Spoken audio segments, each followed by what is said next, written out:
It may not seem like it, but you're looking at rare and valuable film footage.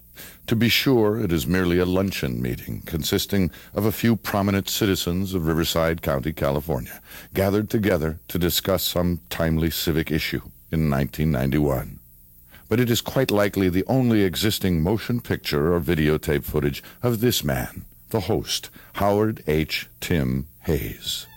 Perhaps the scarcity of such footage is the product of the newspaperman's natural antipathy toward television, but it is more likely the outcome of a life spent quietly dedicated to the needs and concerns of people other than himself. But the personal reticence of Tim Hayes, until recently longtime editor and publisher of the Riverside Press Enterprise, belies his impact on his community and on American journalism. Between the routine chores involved in hoisting and holding an unblemished mirror to the fears and foibles of his reading constituency, his newspaper has managed to garner a Pulitzer Prize and win 2 significant Supreme Court cases. Tim Hayes has served the best interests of the public consistently and honorably, and most importantly, he's done so at those times when the public was otherwise occupied. Through those years, the Riverside Press Enterprise earned a national reputation for probity, fairness, and purpose, and Tim Hayes has always been its soul. Tim Hayes was born in 1917. In 1924, his father, Howard Sr., came to Riverside to recover from tuberculosis.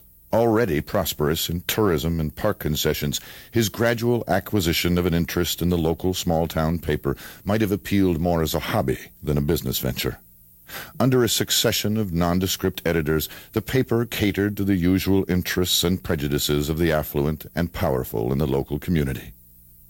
Tim grew up in Riverside, attended Stanford and Harvard Law School, served briefly as a clerk in a law firm, and passed the California bar. During the war, he served with the FBI, either very good or very bad training for someone so concerned later on with freedom of speech and access to information. At the age of 29, in 1946, and very much like a certain other young patrician, he thought he might try newspapering. Here then is evidence of the intangible power of character. Down one path, you find Citizen Kane. Down another, you find one damn good newspaper. The drumbeat of Tim Hayes' approach to journalism has always been professionalism. Tim neither underestimated the reading public, nor was he overawed by the power of the local elite. He cleared the paper of its cobwebs, gave local readers full exposure to national and international news, and insisted that local reporting and editorials be as vigorous and unbiased as the best of journalism anywhere. Through the years, the press enterprise exposed bigotry and corruption in the local courts, as well as graft and cupidity in city government. In the late 40s, Hayes stood up to red baiters when they attacked his city editor. In 1968, a series of investigative reports by George Ringwald exposed the corruption of a guardianship system for local Native Americans and garnered the paper a Pulitzer Prize. In the 1980s, sensing a negative trend in courtrooms toward restricting public access to legal procedures, the press enterprise decided to fight back. Rebuffed by state and federal courts of appeal, the paper persisted until, in 1984, the federal Supreme Court declared in its favor, guaranteeing public access to the jury selection process. 2 years later, the press enterprise would win again, when the Supreme Court ruled similarly concerning other pretrial proceedings. Finally, beginning in 1966, the Press Enterprise Lecture Series has drawn many prominent figures in American journalism to reflect publicly on the state of their craft. These are only a few high points in the twin litanies of good journalism and good citizenship that is the legacy of Tim Hayes. I think Tim taught me how to be a good journalist, how to run a paper in an ethical, service-oriented way for your community. He cared very deeply about his community and thought the paper's role, if performed properly, would enhance a community. And he showed that time after time. He sometimes told people in his paper things they didn't want to hear, but usually after we had finished our reporting and events unfolded, people would see that we were doing things in the best interest of everyone.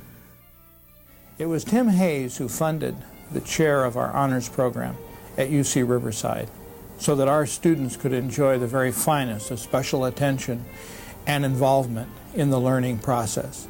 It was Tim Hayes who moved our Museum of Photography to downtown Riverside from the campus to become the California Museum of Photography.